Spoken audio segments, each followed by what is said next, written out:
As practical applications of AI are rolled out, they're increasingly being deployed on premises at scale. We're wrapping up this season of Utilizing Tech with Solidigm, focused on AI data infrastructure, by discussing practical deployment considerations with Ariel Pisetzky of Taboola. Listen in and get some practical tips on how to deploy AI data infrastructure on-prem. Welcome to Utilizing Tech, the podcast about emerging technology from Tech Field Day, part of the Futurum Group. This season is presented by Solidigm and focuses on the question of AI data infrastructure. I'm your host, Stephen Foskett, organizer of the Tech Field Day event series, and joining me from Solidigm today is my co-host, Janice Narowski. Welcome to the show, Janice. Hi, Stephen. Thanks for having me back.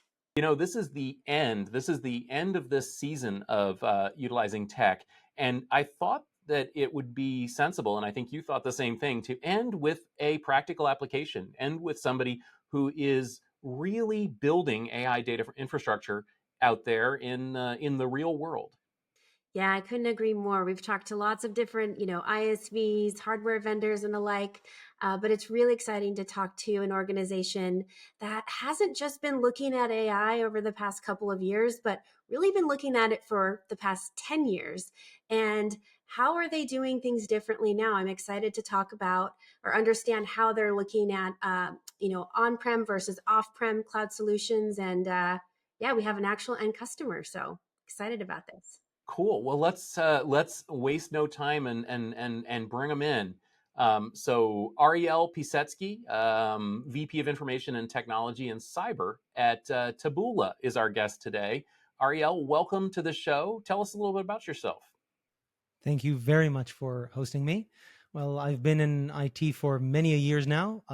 I think my bragging rights go back to AS1680, which is one of those first 2000 ISPs on the World Wide Web, as we called it back then.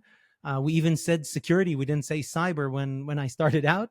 And now, really many years later, with physical data centers, cloud, so many things that one could not have imagined back in the day, and having a lot of fun providing services to many readers out there. Yeah. So Ariel, let's just dive right in on this. So you're obviously a content delivery network provider, and we want to talk about AI. Can you just give us a little bit of insight about how you are utilizing AI today in your workloads and applications?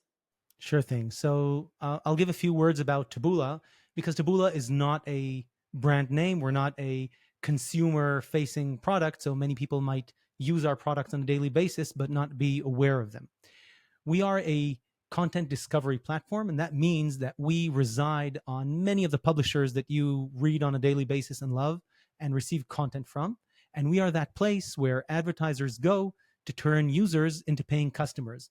So we actually provide that matching service between advertisers and publishers and content.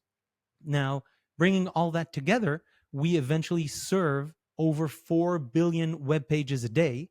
And that means that we recommend over 40 billion different articles and I'd say, pieces of content for you to consume at any given moment. Now, we do this with high levels of personalization. What does that mean? That means that when you are on any given website and you are browsing, reading, you are immersed in the content, then we will provide those content recommendations for the next thing that you can read, the next article, the next content that you may like. Bringing that content to you without actually knowing who you are, without you logging into our service, without you providing us any specifics about yourself, not your name, not your age, nothing about your gender. That is the kind of essence of using AI, specifically training and inferencing in large scale and in real time. Over the past year, with the emergence of generative AI, even a bit more than a year, we have been also taking advantage of LLMs and different generative AI technologies to provide additional tools for editors and for advertisers to curate the, I'd say, article name, some of the article itself, and imagery that you might get on any given day within your beloved websites. It is interesting that when they think of AI, they think of Gen AI, they think of like everything that's happened in the last, well, 12 months basically. But that's not the whole picture of AI. In fact, companies have been deploying systems based on artificial intelligence concepts for a long, long time. I'm a particular proponent, for example, of expert systems, which have existed literally since I was born. And the whole world of leveraging data to build productive applications. I mean, that is the story of the 21st century, really. Everything that you've talked about in terms of what Taboola does, in terms of how it impacts its customers, how those of us out there in the real world interact with it, is basically the story of IT in modern times. And I'm glad to hear you say and recognize and claim, yeah, this is an AI application as well. And generative AI is a new direction, but it's not the only direction. And yet, it is a interesting way to go. So, I guess talk to us a little bit more about the ways that data feeds your businesses, because I think that your business is all about data. That's so true. So data is actually the basis for training.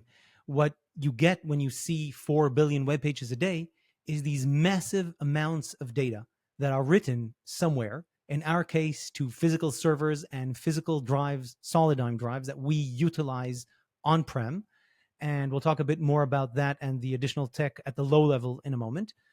Keeping at the AI level, that means that this data, if you don't do anything with it, if you don't try and I'd say infer any knowledge from it or create knowledge from it, it's just inert data. It's just inert bytes or bits even that just sit there with no value. So the place that IT comes to create value for the business is taking data, even if it's vast amounts of data, and turning it into knowledge and turning it into business relevant knowledge. So creating that understanding of, oh, wait, we've been providing recommendations for 15 years now.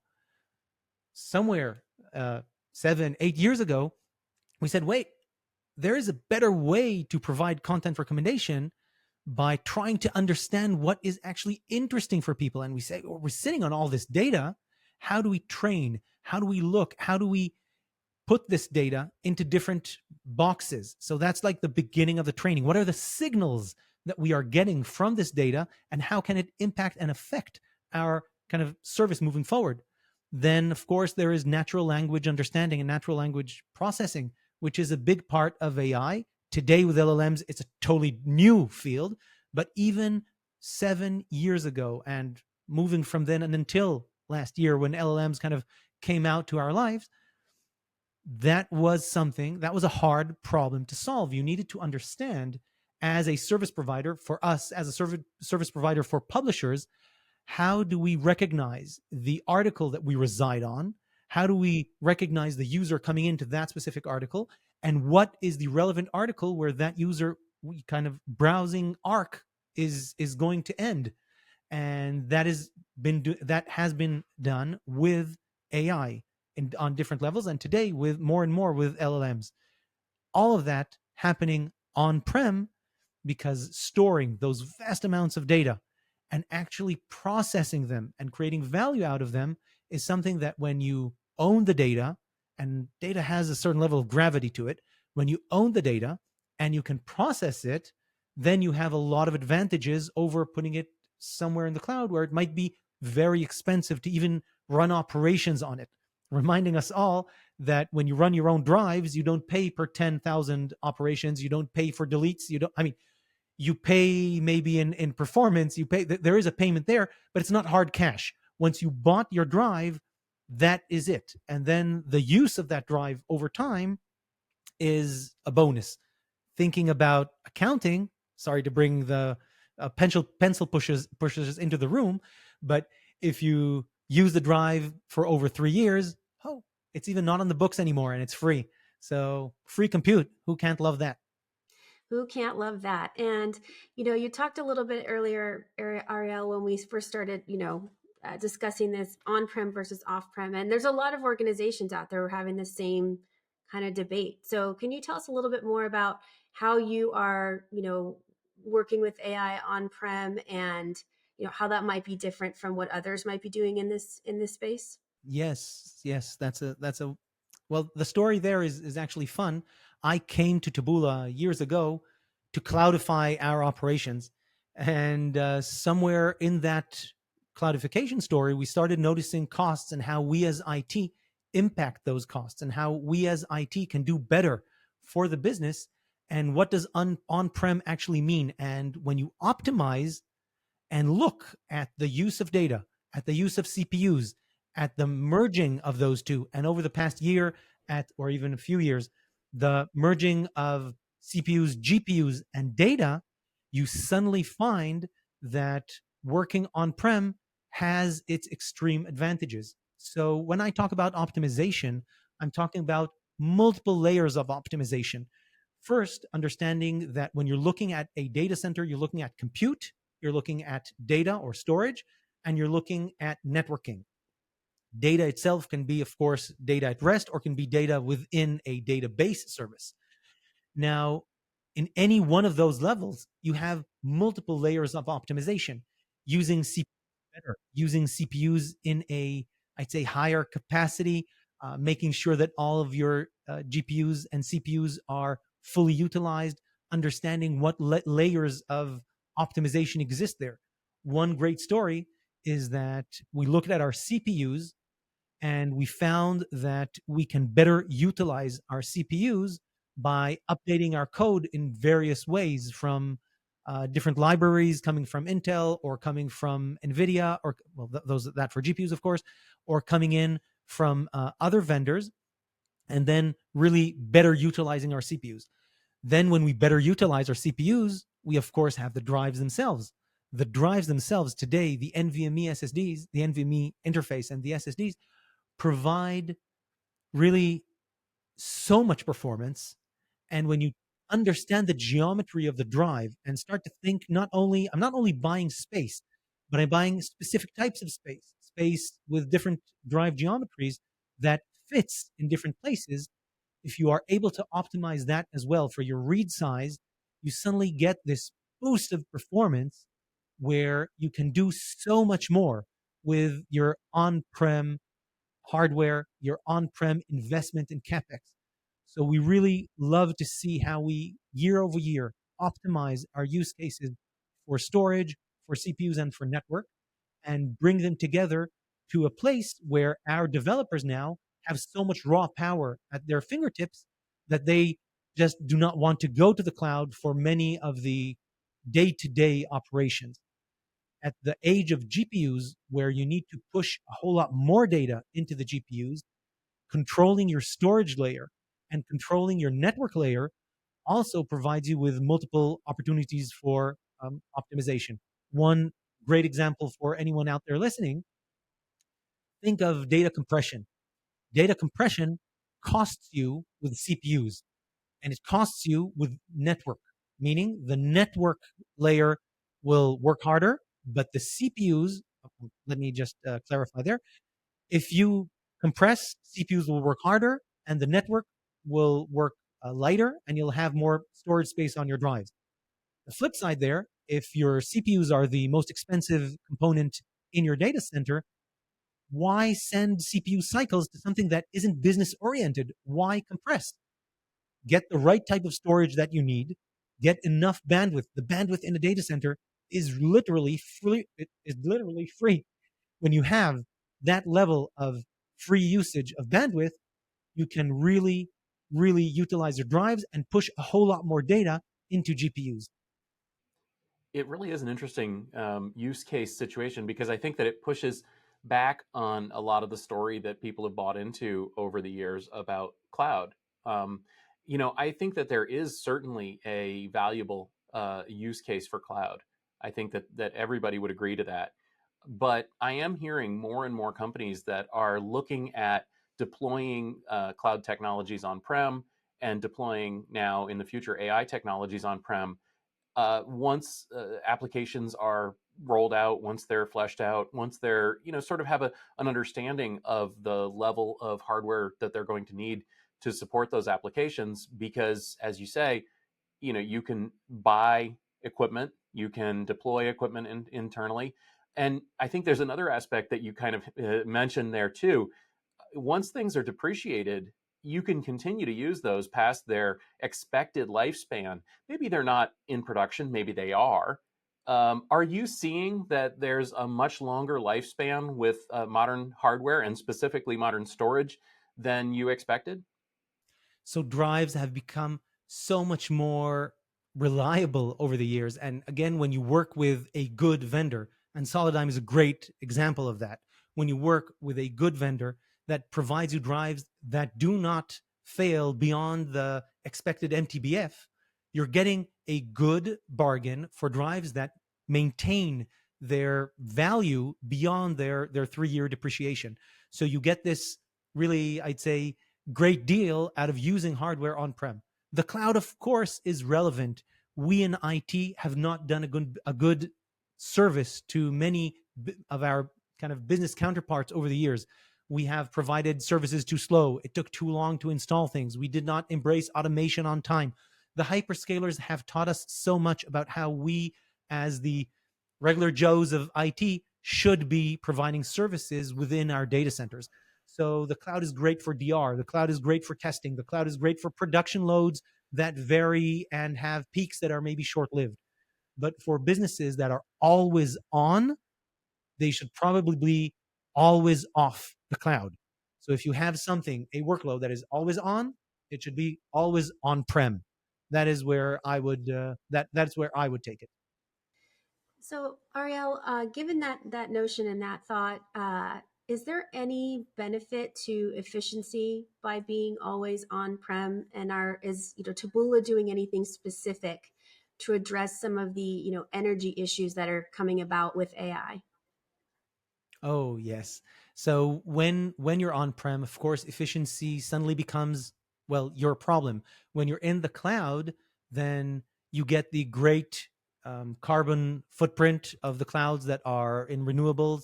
You get wonderful e-waste management by the clouds and so on and so forth. So when you are on-prem, you need to kind of control your own destiny there. Anything and everything on the e-waste side and anything and everything on the kind of energy side, that is clear. But then when you look at AI specifically, which is a huge energy kind of hog, because these GPUs and these CPUs are running way hotter than they would normally for other activities, you want your storage at least to be as efficient as possible. So when you have SSDs instead of spinning drives, that's of course a non-brainer.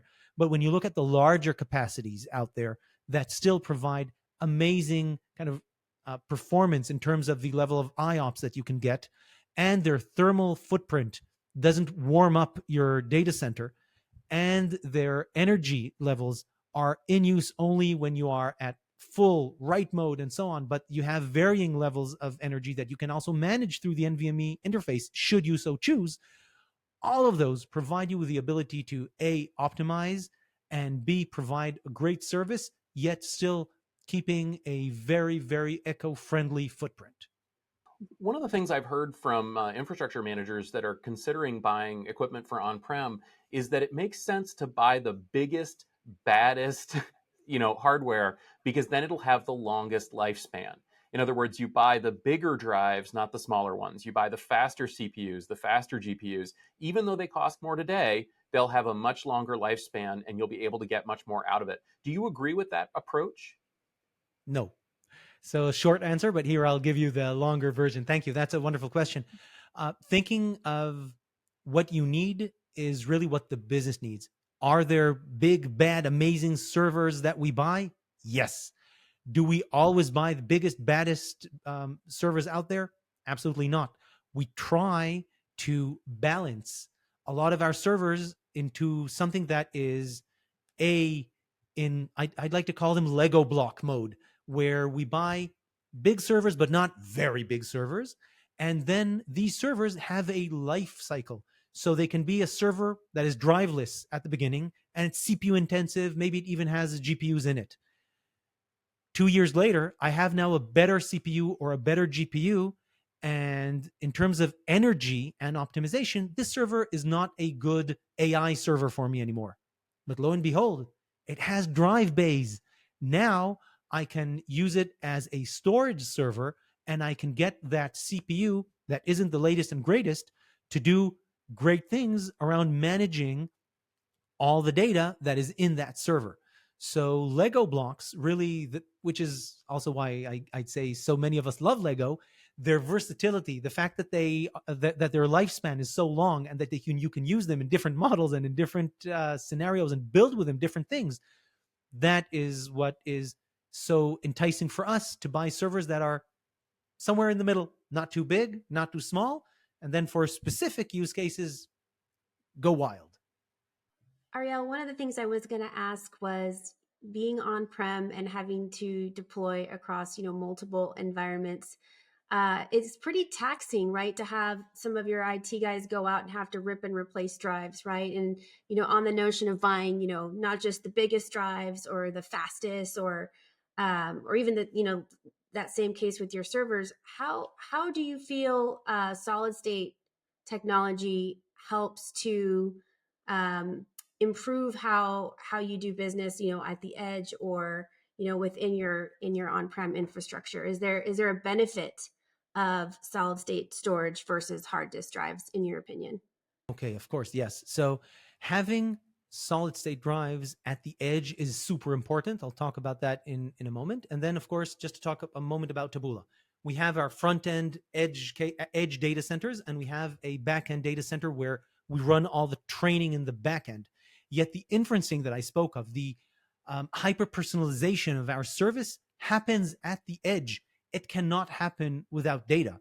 It happens on data, on SSDs at the edge. So the closer you are to the edge, the faster you will be able to provide service, and the faster you need the drives, the servers, and the service to be. Putting all that in perspective in terms of operations and IT operations. So I'll go back to the Lego blocks I spoke of earlier. The idea, if you don't go biggest, baddest, but you go good and exactly what you need, and good being the Solidigm 7 terabyte drives as an example, where you're not going all 64 terabytes, 60 terabytes, 30 terabytes. You're going at a nice moderate size, and then you spread them in the servers, but maybe you don't use them because they're Lego blocks, and this server is now a CPU server. But once it's installed, because the installation cost might be your prohibitive cost, you can then down the road change roles for that server, and the drive is already in there. So that is just one example. We also, of course, try to optimize by holding drives in our kind of front end operation center, and then we ship them out when we need them and have remote hands install them. So there are multiple options to be had here if you have the automation stack to manage it. And that is a big part. We wrote our own automation stack in terms of data center automation, not in terms of compute automation. We use Kubernetes for that. So we have the agility to provide storage where we need it, when we need it. And again, the beautiful thing with Solidigm is the connection to the OS and the tooling that is provided, and we can manage the drives remotely through the OS, providing us with all the serial numbers and asset management information that we need to do this in a responsible way. It's interesting that you bring that up because, now that you mention it, storage is one of the only data center components that's actually upgradable and replaceable in the field easily. I mean, certainly you could take the server apart and swap out the memory, but then what are you going to do with the old memory? Same with the CPUs, same with the network cards. I mean, I guess network cards can be replaced, but storage is by far the easiest thing to replace and upgrade because in many cases you can even hot swap. I don't know if you would want to do that, but you could probably do that in a server. And, and as you said, that would let you upgrade things on the fly and match the capability to the requirement. There's another aspect too, and that I want to emphasize here on this because I'm a storage nerd. One of the coolest things about storage too is that capacity influences longevity to a great extent. And that if you have sufficient capacity, especially with flash, if you have sufficient capacity, then that can greatly extend the lifespan of that drive because of wear leveling. Essentially, the drives are going to, they can only handle so many writes, but if the drive is big, then so many writes spreads out across a lot more cells, which means that that drive's lifespan can be a lot longer. And I think that we've seen that in production. As you mentioned, once drives get into the terabyte, multi-terabyte range, I mean, certainly I imagine a 60 terabyte drive is going to have a very long lifespan. But once drives get into the 7 terabyte or something like that, that's an awful lot of data in order to, quote, wear that drive out. And most people are never going to hit it quite that hard because, of course, reads don't affect it. It's only writes. Are you seeing this as well, that that bigger drives are more reliable? So amazing question. I have multiple things to say. Non-political. I'll start with taking a leaf out of yes, we can. Hot swappable. Yes, we can. Yes, we do. It is amazing to see when you control the drives and you have good, reliable drives, and you're buying drives with the level of endurance that you need, as you mentioned. It doesn't have to be crazy levels of endurance because you're at the multi-terabyte size and you are at a even at just one at like endurance one and not crazy high endurance levels, you can write a lot of data. And if you have the software and you have the automation in place, you can monitor the media state and you can monitor where that drive is. And we saw over the years that we've been using the drives that we are not wearing them out, and we should not be afraid. We can really use drives for a long time. They are sustainable. They are not prone to failures.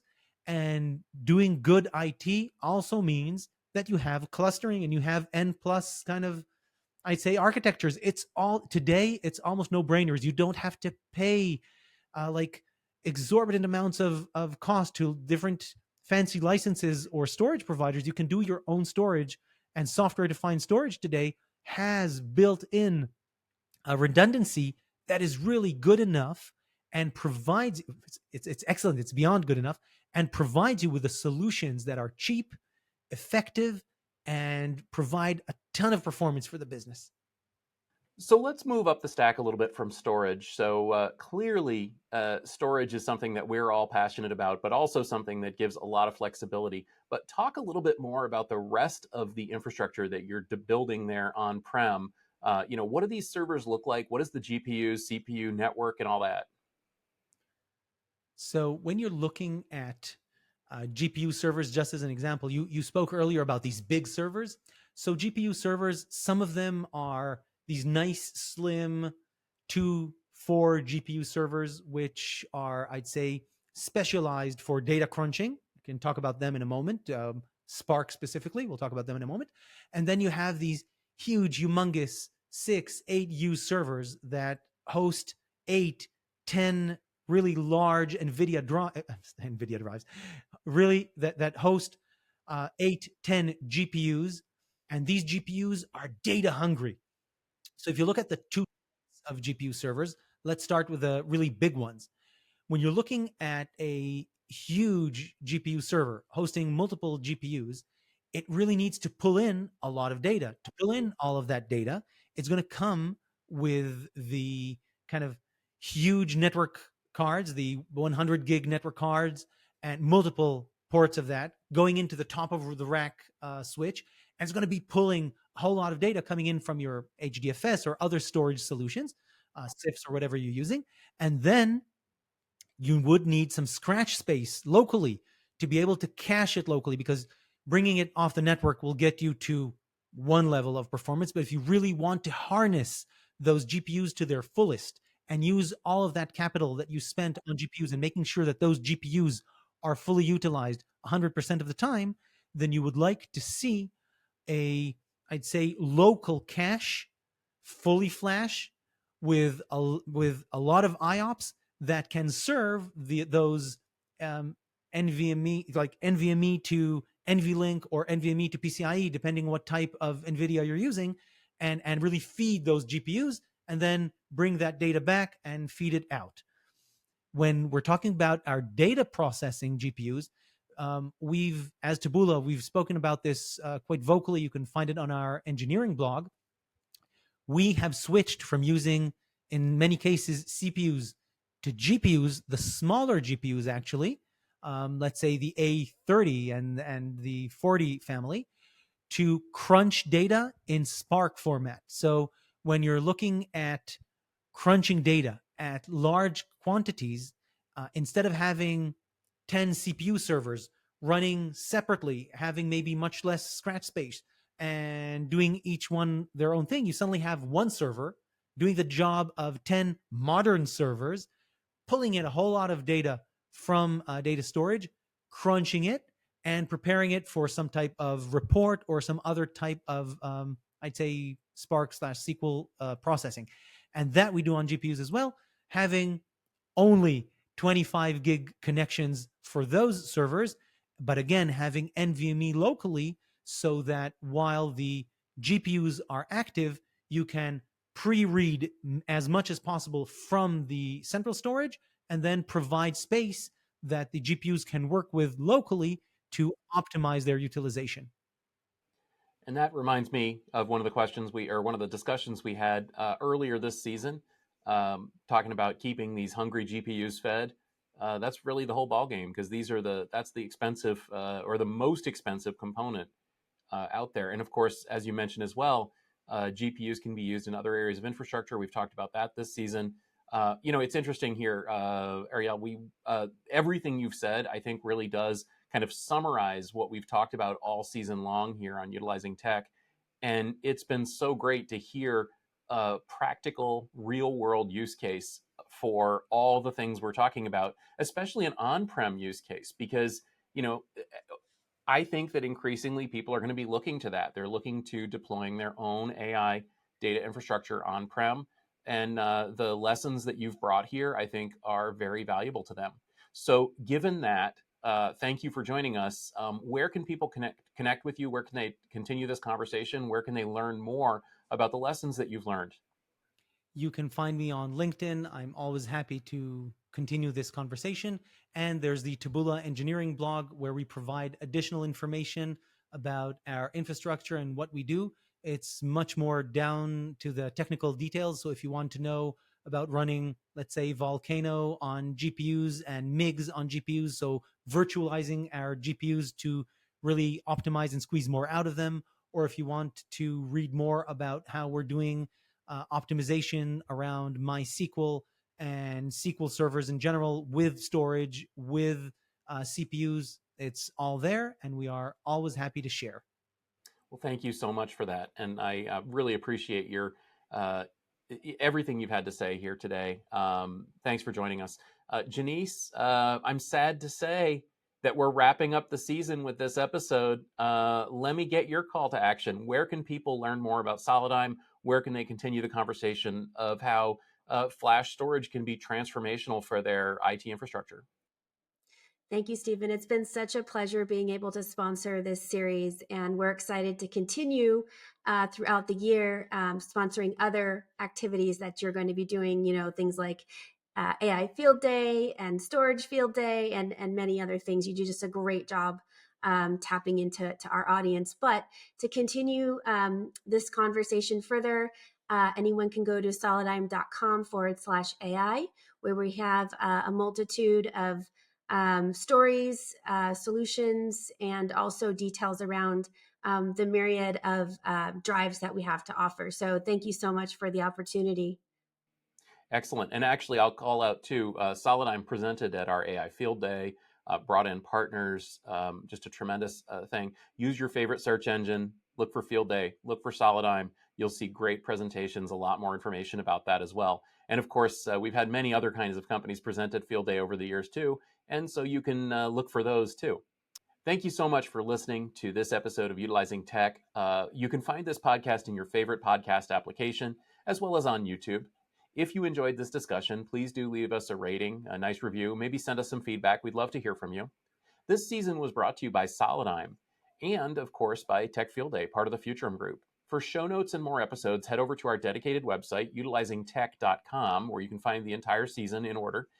You can also contact us on X, Twitter, and Mastodon at Utilizing Tech. Thanks for listening to this season, and thank you, Ace and Janice, for co-hosting as well. We look forward to our AI Data Infrastructure Field Day event, along with our AI Field Day event coming soon. Check out techfieldday.com to learn more information about those. And maybe if you'd like to participate, reach out to me, Stephen Foskett. I'd love to hear from you. Thanks for listening, and we will catch you next season with another exciting episode of Utilizing Tech.